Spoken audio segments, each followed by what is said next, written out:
On today's episode, Nerdy Dating, we talk about a girl who wants to know why does he take so long to text back and how to get him to text back quicker. We also talk about a woman who finally came out to her husband, but she's been cheating on him for the past couple of years and will know how to handle this. Talk about all that stuff and more on this episode of Nerdy Dating. Stick around because it's going to be another good one. What's up, world? Welcome to another episode of Nerdy Dating. I'm your host, Zakka. Thank you guys for watching season 3. We got, including today, 3 more episodes for this series, or this season wraps up until probably the fall or the winter, like November, December, maybe January of next year. But thank you guys for being on this journey. Let's go and get into today's episode. We got a bunch of Reddit questions, so let's hop it on into it. So the first one. Why did Hinge move away from friends model? Till TIL that Hinge once had a friends of friends approach to dating. Why did they ever stop that? That honestly sounds like the solution to the biggest modern dating problems. 1, bad behavior like ghosting / being creepy on an app is discouraged because you're answerable to a common friend. 2, no fake bots / profiles. 3, more trust that the matches will be on your wavelength because of the mutual friend. A Stanford study stated that before dating apps, most people met their partners through friends / family. So what happened? Not Tinder, but Hinge did move away from the friends of friends model. 1, so they can get more people on the apps. There are a few studies out there where like they can get more people to get on the app when it's not friends of friends. It also open up the gamification of the dating app where you're not just swiping with the friends of friends. I mean, you had to go add more friends on Facebook to order to find more matches. You're now able to swipe with anybody in the city or world, pretty much. So they opened up the match more like the Tinder and the Bumble style of dating. So that way people have more access and more ability to find partners. And also because more people go into the app because they open it up to everybody, just more people, more money for them, more likely you'll stay on the app. If you are only shopping with friends of friends, then once you run out of that little friend circle you had, you're off the app. There's nowhere else to go, but they open up to everybody. Now you're able to swipe with more people. So that is also part of it. Another thing I saw when I was looking at this situation, reading the articles on it, it was about like money. You got more money, more people on the app, more people staying on the apps, more people stay on the apps, more money comes into it. So it's a business decision. That's what they did it for. Yes, the friends of friends does, people are more held accountable when you're dating somebody you're friends of. That way you're like, oh, if I ghost this person, my friend would ask me, why did you ghost this person? You get held more accountable. So there are benefits, to the friends of friends situation where people are like, oh yeah, people used to date through friends of friends and family. But the world has opened up at this point where you don't need to do that. Yes, people should be more accountable. And the fake bots, that's going to be on there regardless of friends and friends. You get a friend make a fake account, a friend make a fake account, and there's the fake bots. So that's going to happen regardless. But more trust that matches will be on your wavelength because of the mutual friend. That's not always a guarantee because some people have different interests, but at least there's that middle person between y'all, so y'all know each other. And Tinder at one point used to do that too. Like you may know X, Y, and Z on there, and then they just got rid of it because 1, it makes dating a little more when you do that. Like, oh, somebody else could be a little more creepy because somebody can be like, oh, this person, they start talking about this person versus actually talking about each other. So there's some pros and cons to it, but really Tinder and Hinge wanted to open up and get more people on their apps and more people stay on their apps. All right, next one. Found my coworker on a dating app. Hey, so I, female 21, found my coworker, male 21, on the dating app. I've always thought he was cute, but he had a girlfriend for a while, and also we never worked the same hours, so I never seen him that often. I didn't see him that often. They kind of worded it a little weirder. Anyway, I heard from other coworkers that he and his girlfriend had broken up. None of them know I think he's cute. Literally only you guys know. But I still didn't do anything because it's just a simple work crush. Fast forward about a year to now, I never had a boyfriend, and honestly, I never really tried. I struggle with severe depression, and my anxiety has never been great, but now I'm getting closer to getting my music education degree. I'm starting to really feel things are looking up. I figured it was at least time to try, so I downloaded a couple of dating apps. As I was scrolling through, I saw him, and I basically closed the app in panic. We always have good conversation. I know we have similar values, but would it be weird if I liked him on there? I don't want to make anything weird, and not making any sort of move is definitely the easiest thing to do. What should I do? You have no strings attached. He broke up with his girlfriend. It's been a whole year. It's been a whole year that I don't know if y'all still working together or not. So the whole first part of it is not really necessary. The fact that you worked with somebody and he had a girlfriend at the time, that's why you didn't talk to him. But now he's broken up. It's been a year. Ask him out. Not even ask him out. Just swipe right on him and see what he says. If he swipes right back on you, then boom, there's a match. Go have fun. So you guys have a connection. But if swipe right on him, and if you do see one person, just ask him on a date if you want to. You're like, the easiest thing is to do nothing. Yes, it's the easiest thing to do nothing, but you're not going to get what you want. If you're crushing somebody and you tell them a dating app, swipe right on them. The worst thing going to happen is don't swipe back on you at all. Like, okay, whatever. But swipe right and see where it goes. You're thinking way too ahead of the horse. You haven't got the carriage yet. You're trying to think of how to get to, station Z before you even left from station A to go to station B. You're jumping way too ahead there. Like, that's too much. Congratulations on, almost completing school. Congratulations on, beating and keep fighting severe depression, and you're looking up and everything looks like you're turning around for you. Great. But don't panic on the app. He didn't see you at all. Yeah, his profile. Okay, cool. It's a dude that you create a crush on. Swipe right. See what happens. Next one. Why does he take so long to answer back? The thing is that I'm talking / dating a guy who lives 2 hours away from me. Okay, all right.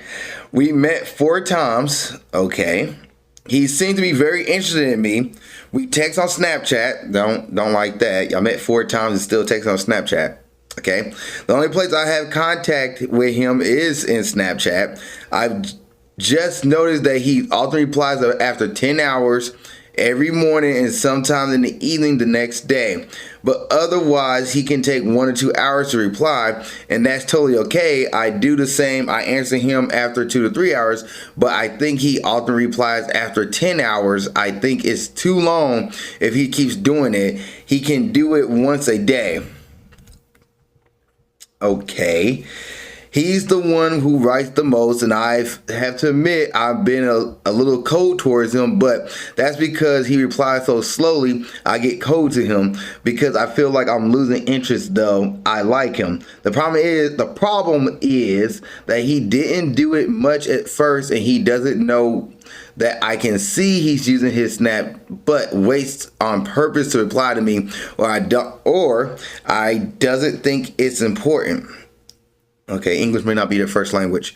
I don't know if I should ask him why he takes 10 hours, but he doesn't do it every time, but it's often now. And he can't say he's busy, but he's sitting and snapping in Snapchat, but he's the one who takes the initiative to text, but he can act a little strange over text. We are not together, we are dating. He is also the one who wants to meet and initiate to meet again.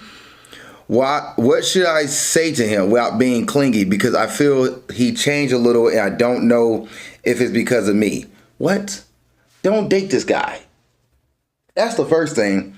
Look, the communication is not there. This is something communication is not going to change if you guys get into a relationship. If the communication during the dating phase is not what you're looking for, is not what you want, 10 hours to text somebody back and one name texting, Snapchatting, that's a sign right there, because Snapchat, your chats delete over time. So you're chatting someone, it goes away after 24 hours. Look, at this point, you should not date this guy anymore. Should break up and move on. Maybe find somebody who's closer to you. Maybe find somebody whose communication style is more like, I like to respond back every 2 hours or every hour, every 30 minutes. Find somebody whose communication style matches your communication style when it comes to texting. Their viewpoint is on texting. You're up here trying to figure out if this dude likes you or not, but he's taking 10 hours to respond back to you, or sometime the other day, even though you're like, I've been playing this game of being cold to him, playing the game of being cold to him. That's not going to get you anywhere. What we're saying right now is a miscommunication issue or communication issue between the two of you. If you like this dude, want to keep it going, one, get him off of Snapchat. Say, hey, I don't want to text you on Snapchat. I don't want to snatch you on Snapchat. I want your actual phone number. I want to actually call and talk to you. If he's like, I can't really do that, well, that's communication step for you to say, I'm out. You didn't state your age in this, but it sounds like you're 18, 19, 20, someone who's young. You probably shouldn't date someone who's also 2 hours away from you. Start dating in your city first and then try to figure out where you want to go from there. Also, y'all met 4 times and y'all haven't exchanged phone numbers. To me, is a red flag. This guy screams red flag. I wouldn't continue dating somebody who does this. Say, hey, your communication style, if you really want to continue this, say, one, I like to meet you more often, not just every 4 times, 2 hours away. We can plan a weekend trip together to see each other, but also I'd like to get your number. I like to text you, and could you text me back more? And when you don't text me back within 10 hours, it makes me feel a little insecure. You can be upfront with that. It's a very bold thing to say to somebody. Make you feel insecure, make you feel like I'm not, being valued in a relationship. Because can you text me quicker than 10 hours? That's fine to say, but also at the same time, you're dating, so you're not boyfriend, girlfriend. So therefore, he's not obligated to really show you like, hey, this is what it's like to be a boyfriend with me. He is showing you right now what it's like to be a boyfriend with him. And that's showing that your time is not as valued as his is. And to me, with somebody who lives 2 hours away, who only met you 4 times, and y'all only just messaging through Snapchat, you probably should break up with this guy or stop dating this guy, because to me, he's showing red flags and probably has another person on the side. Just being honest. All right, so I decided to go to the comment and decided to go to this person's account and got a follow-up on the situation. So they said, did he string me along? I've dated a guy in 5 months and now he lives 2 hours away. We met 5 times. I met 5 times now. I was tired of when we met, we only had sex, even though he said he wanted something serious and I felt like he liked me. And we talked and texted every day, and I really felt like we both liked each other, but I got mad and wrote him this. I sent him a long message where I texted him this. Who do you think I am? Someone you just want to hook up with? You're not looking for the same thing, so let's drop this. I told you before that's not what I'm looking for, but you kept talking about hooking up. Find someone else you're in your city who you're just having sex with. That's called an F-buddy. That's not me, and that's not what I'm looking for, and you think I'm stupid. The only thing you focus on when we meet is hooking up. What do you think?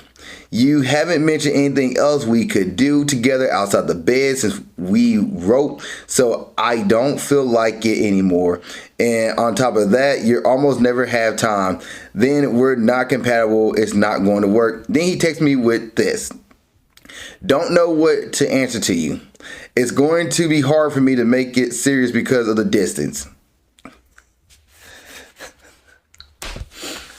All right. I think you're a lovely woman. I wouldn't want to hurt you in any way. If you just want to have sex, then we can. Otherwise, it's going to be hard to have anything serious. Then she says, after that conversation, she says to everybody else, does that mean he didn't like me and used me for sex, or is it because of the distance? Because I don't know what he didn't tell me this, why he didn't tell me this from the start when I asked him what he wanted. What should I answer him back?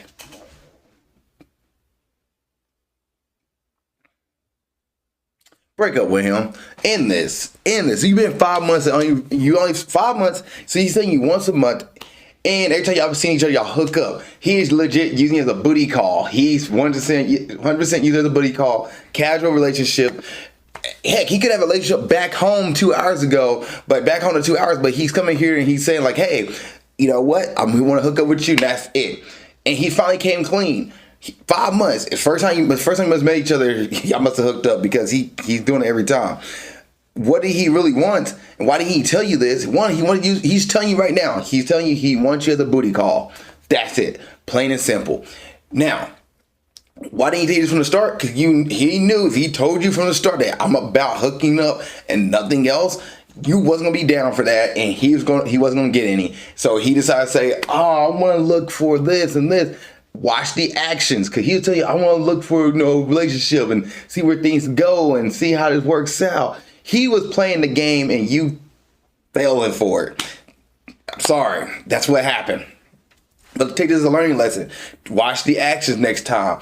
The whole 10-hour text thing, that was an issue. He was taking 10 hours to respond back to you. Somebody who genuinely interested in you, for you, interested in you as a person, they're not going to spend 10 hours to take you back. They're going to try to talk to you as much as they can. They'll try to get to know you. They'll try to take you on dates more than just once a month. And they won't just waste your time. If you're 2 hours away, they're going to try to make calls, FaceTime, and all these things to get to know about you and see how your day's going. They're not just going to sit there and drag you along and have you wonder, did he really like me? He spent 10 hours to respond back to me. He's only messaging me on Snapchat. Somebody who actually wants to get to know you is going to have your phone number, call you or text you, set up dates, see you more than once a month, even though you are 2 hours away. 2 hours away is a drive down, wake up in the morning, 8 a.m., go down, meet you at 10 a.m. for a brunch or something like that. Maybe hang out for 4 hours, 5 hours, then leave. It might be able to do it twice a month. Might be able to do it 3 times a month. Heck, might spend a whole weekend together. But yeah, he's telling you your true colors right then and there. He sees you as that, and that's what he wants. It's up to you pretty much to go with him and say, "Hey, do I want this or not?" If you don't want this, which you surely don't, end it. Stop entertaining this guy. Plain and simple. Next one. How to get rid of feelings while married. I never thought I would be here questioning everything. I love my husband. I always have, but I cannot ignore what is happening inside of me. I think I might be bi or leaning lesbian.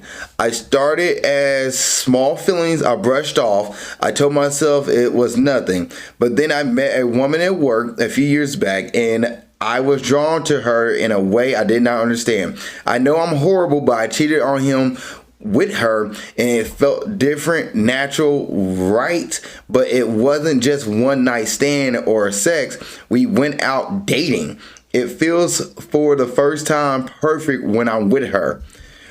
When we crossed the line, I should have felt guilty. Instead, I felt relief, like I had been denying something for years. But now I'm stuck between the life I built and the truth I can no longer ignore. I do not know what to do. I just know I cannot pretend anymore.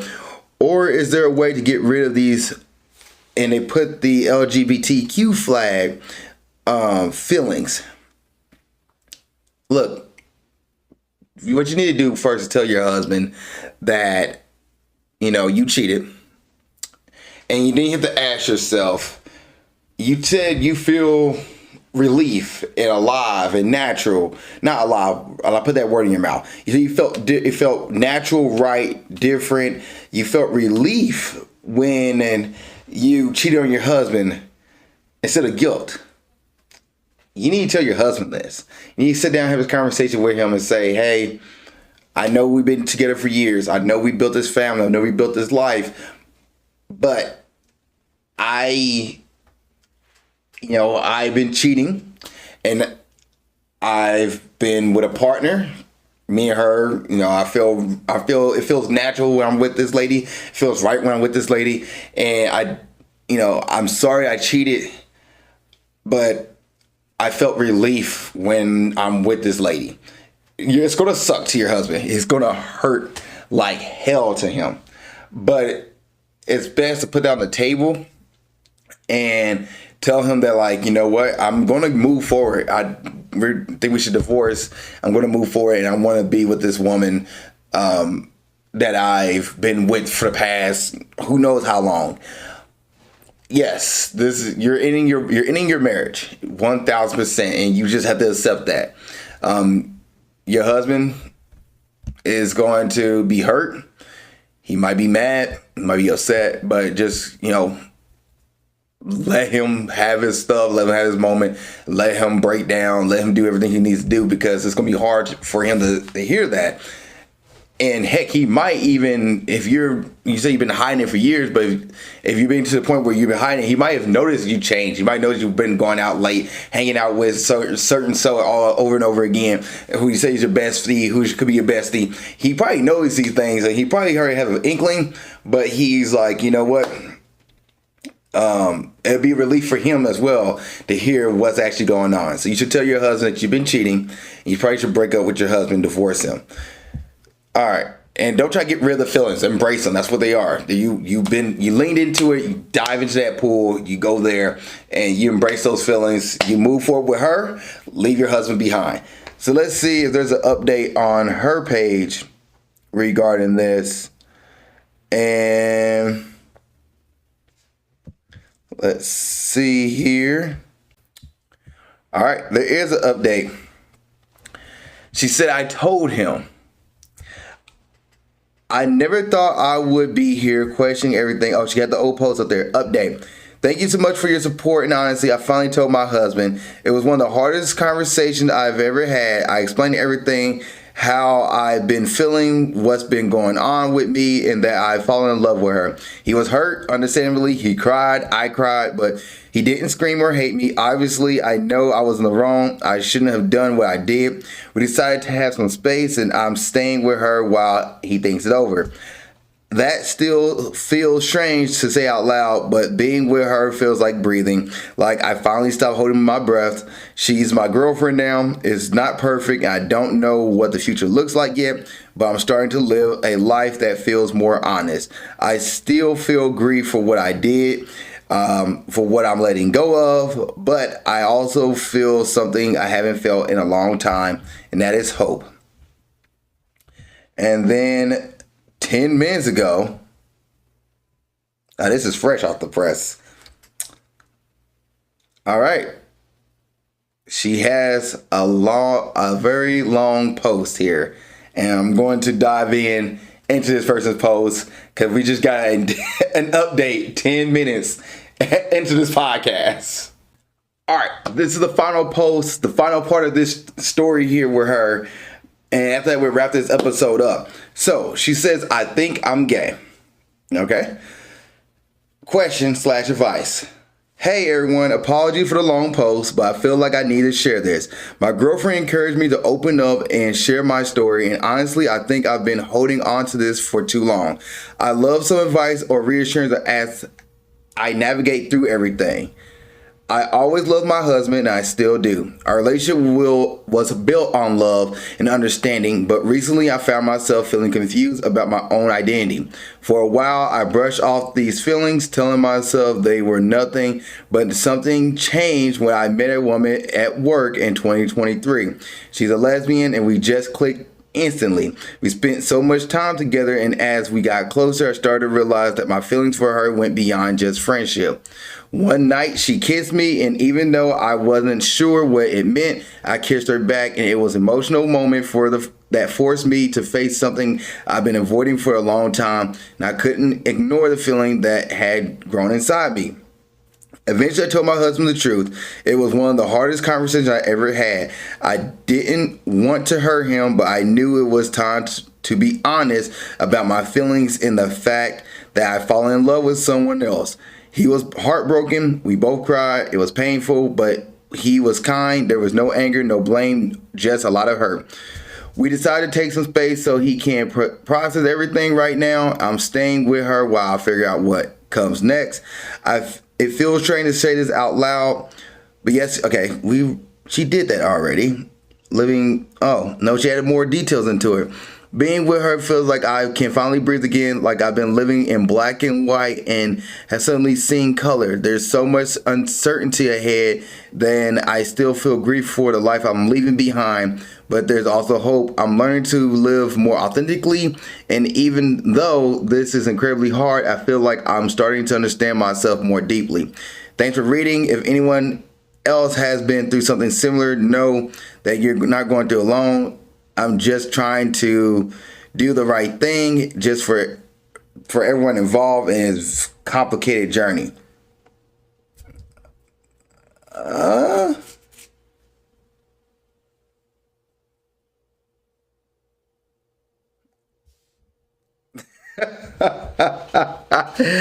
so it goes, aren't you the one who just posted about cheating on him and looking for people to validate you in a bunch of different subs with the pics of two of you? Honestly, this is not a sub to work out this kind of thing. The try late bloomer. Okay. Look, so she posted the same thing again. I guess she's just looking. She's made a question of advice, but there's no question in this. I guess I love some advice on research as I navigate through everything. Look, you blew up your marriage. Take that for what it is. You blew up your marriage when you stepped out of your relationship with your husband. You could have told your husband, "Hey, I think I'm lesbian. I love you. I think I'm lesbian." And y'all could have broke up, divorced, and say, "I want to go explore this world. I want to go explore this side of me. I want to go see what's out there. I love you so much, but I want to experience that side." And heck, your husband could have been like, "Okay, we want to try an open relationship. We want to go see what we can do with this." Like he probably would have been more understanding and let you experience if you guys have had that kind of mindset when it comes to dating outside your relationship. You may have been a polyamorous relationship, but you didn't do that. You cheated. Lady kissed you. You went full in. Y'all kissed back. Okay, y'all cheated. You cheated on your husband since 2023, mind you. This is 2025, and you're just now telling him this. So for 2 years, you cheated on your husband.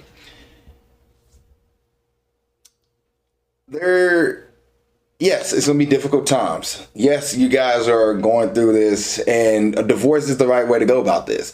There's no reviving your marriage with your husband. You found, partnership with somebody else, and you've been dating for 2 years, and you feel, like everything has changed, that you're now able to breathe. Now that you're no longer seeing black and white, now you're seeing color and all these things. You feel vibrant, amazing, like all these things. You didn't say that, but you're insinuating this in this post.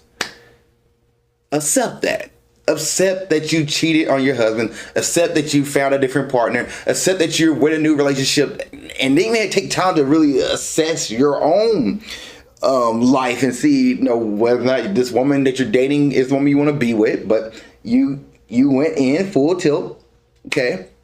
Accept it. Accept that you cheated on your husband. Accept that you ended your marriage. And now you found a partnership with somebody else and that you're moving forward. Yes, it's going to suck. Yes, you broke the heart of the man you've been married to. He is hurt. That's not your responsibility. Well, it is your fault, but he has to work through that now.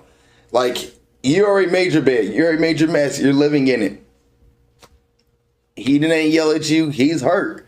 And he's probably going to take time. He's probably going to go through therapy. He's probably going to do some bunch of other stuff. But unfortunately, how he deals with that pain and deals with the reality he's living in is up to him. Is it fair to him? No, but it is up to him. Like, you can't sit there and be like, how to make everything better, because you already blew it up. You already blew it up. So, that's my advice to you. Accept where you did. Accept it.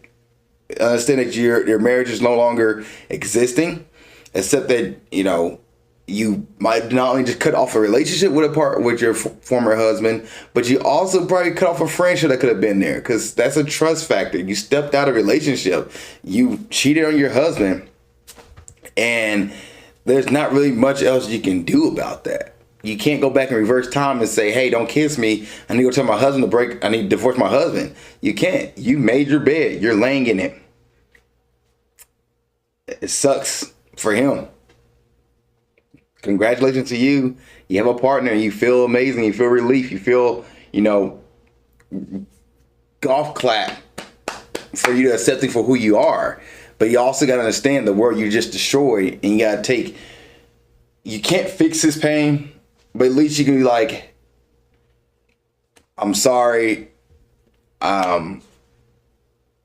Yeah, you can't fix it, but you gotta accept what what you did.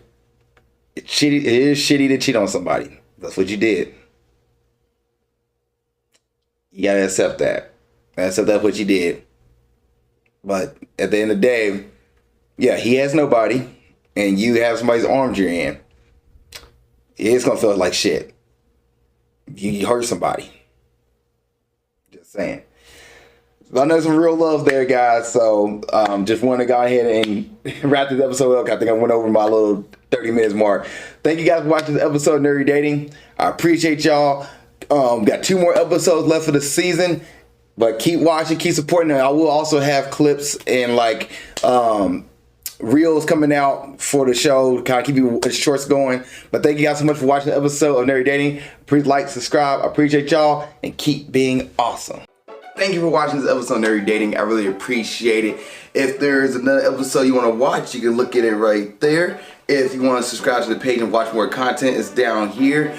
Also, you have a question about dating, you want to put it in the comment section, go ahead and do it. Or you can send me your dating question to my email of alizakkanerdydating@gmail.com. That's alizakkanerdydating@gmail.com. And I will answer your question on the next episode of Nerdy Dating. Thank you so much for watching the show. I appreciate you, and keep being awesome.